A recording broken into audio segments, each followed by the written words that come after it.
Salut tout le monde, c'est Julien, ravi de vous retrouver pour ce nouvel épisode du VinTubateur.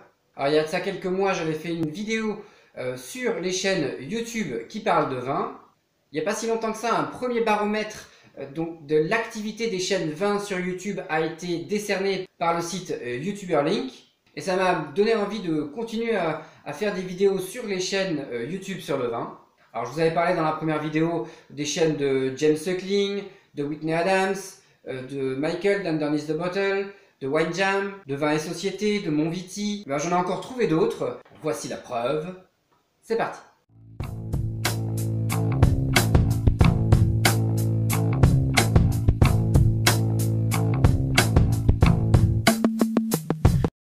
Alors on commence avec donc la chaîne du Petit Ballon qui a été créée en mars 2011, qui a déjà posté plus de 400 vidéos, un nombre assez conséquent de 1375 abonnés, pour un total d'environ 482 000 vues.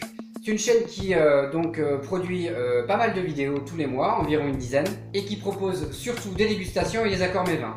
Ce que je trouve intéressant sur cette chaîne, c'est surtout les playlists qu'elle propose qui sont très diversifiées. Le côté négatif, c'est surtout la parution des vidéos par paquet, c'est-à-dire qu'on ne va pas avoir de vidéos pendant un certain nombre de jours, voire de semaines, et puis tout d'un coup, ils vont envoyer une dizaine de vidéos en même temps. Ce qui pour moi tue un peu le produit, puisque au bout de 1, 2, 3, 4, 5 vidéos d'affilée, on n'a pas forcément envie d'aller jusqu'à la 10e. Alors que si tout au long du mois, ils proposaient les vidéos au fur et à mesure, comme à un rendez-vous par exemple, eh bien on aurait plus envie d'aller les voir. En numéro 2, je voulais vous parler de la chaîne Innovin. Sa date de création et son nombre total de vues n'est pas communiqué sur la chaîne, mais on sait qu'elle totabilise 41 vidéos, et pour seulement 26 abonnés.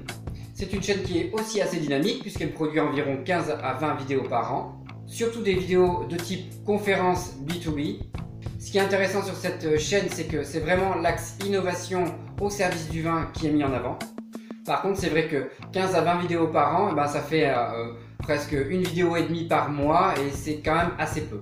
Je voulais vous parler aussi de la chaîne du BIVB, le Bureau Interprofessionnel des Vins de Bourgogne, qui est une chaîne que je trouve très sympa, qui est donc ouverte depuis juin 2010, qui totalise quand même plus de 160 vidéos, avec un nombre d'abonnés assez conséquent aussi de 830 et un assez impressionnant nombre de vues de plus de 200 000.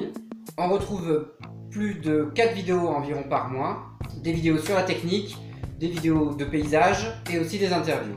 Cette chaîne est aussi très organisée au niveau des playlists, donc on peut directement accéder aux vidéos thématiques qui nous intéressent.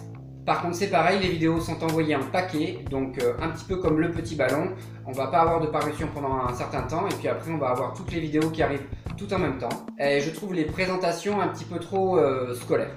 Une chaîne qui est un petit peu dans l'actualité en ce moment dont je voulais vous parler, c'est la chaîne Vinisud, qui a démarré son activité en 2013, qui a déjà sorti 57 vidéos et qui comptabilise 47 abonnés. On a aussi une fréquence à peu près d'environ 15 vidéos par an et ce sont surtout des entretiens. Le point positif sur cette chaîne, c'est que depuis cette année, donc elle a agrémenté ses catégories avec une catégorie tutoriel où quelqu'un vous explique en fait comment bien préparer son salon grâce aux différents réseaux sociaux. Le point négatif, c'est que sur ces tutoriels-là, la qualité du son n'est pas tout le temps au rendez-vous et on entend assez mal ce dont parle l'intervenant. Et puis évidemment, la fréquence de parution des vidéos est surtout importante aux alentours du salon. Alors, une autre chaîne que j'aime bien, c'est la chaîne du Château de Régnac, dont vous avez certainement dû entendre parler avec la fameuse vidéo de l'incroyable dégustation qui a fait un énorme buzz. C'est une chaîne qui produit régulièrement des vidéos, il y en a déjà plus de 56, avec 382 abonnés et un total global de 854 000 vues. On est là sur une chaîne qui en fait produit des vidéos autour de la vie du château. C'est très moderne dans le traitement et dans l'esthétique. Et le seul point négatif que j'aurais à redire, c'est pas forcément tant vis-à-vis de la chaîne, mais l'incroyable dégustation n'a pas réussi à fidéliser plus de nouveaux abonnés, plus de vues pour les autres vidéos, et c'est un petit peu dommage pour le travail qu'ils fournissent. On passe à la chaîne Into the Wine, qui est une chaîne française qui a été montée donc en août 2010, avec 53 vidéos à son actif, 25 abonnés et 24 000 vues. La fréquence des productions de vidéos est assez inégale et c'est un petit point négatif, mais les entretiens avec les gens du vin et les vignerons est assez qualitative. On passe à la chaîne Millésima, qui est un petit peu le leader au niveau du nombre de vues. Elle a été ouverte en mai 2007, vraiment au démarrage de la plateforme YouTube. Presque 800 vidéos à son actif, environ 2000 abonnés et donc 2,7 millions de vues. On a des parutions de vidéos à peu près toutes les semaines. Les entretiens sont vraiment très bien filmés, c'est très qualitatif, c'est presque de la télévision même. Et le petit point négatif, c'est que dernièrement, les vidéos tournent toutes autour de la promotion du champagne Laurent Perrier. Allez, tout de suite, on regarde la chaîne Bordeaux Wine, qui a été créée en février 2009. Elle totalise un nombre de plus de 350 vidéos, 2221 abonnés, donc une belle communauté. Elle va atteindre bientôt les 2 millions de vues. Et elle est très productive puisqu'elle produit environ 10 vidéos par mois. On y découvre des entretiens, des vidéos promotionnelles, des dégustations, des reportages. Le petit plus sur cette chaîne aussi, c'est qu'elle a vraiment des playlists très détaillées. Par contre, sur la catégorie reportage, les doublages sont vraiment plus qu'approximatifs. Une autre chaîne assez intéressante, c'est la chaîne Wine Paper, qui a été créée en mai 2011.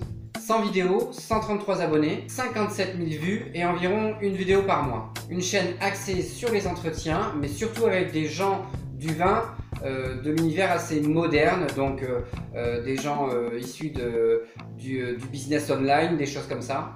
Par contre, depuis quelques mois, c'est une chaîne qui reste assez inactive et je ne saurais pas vous dire pourquoi.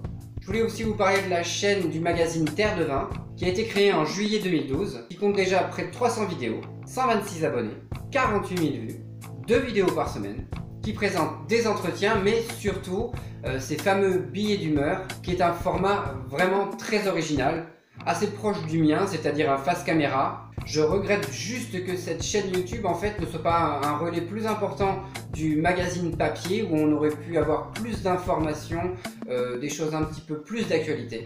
Donc j'espère que vous serez curieux, que vous irez les visiter, que vous vous abonnerez aux chaînes qui vous intéressent. C'est aussi important pour eux de savoir que leur travail est récompensé par une fidélisation auprès de vous.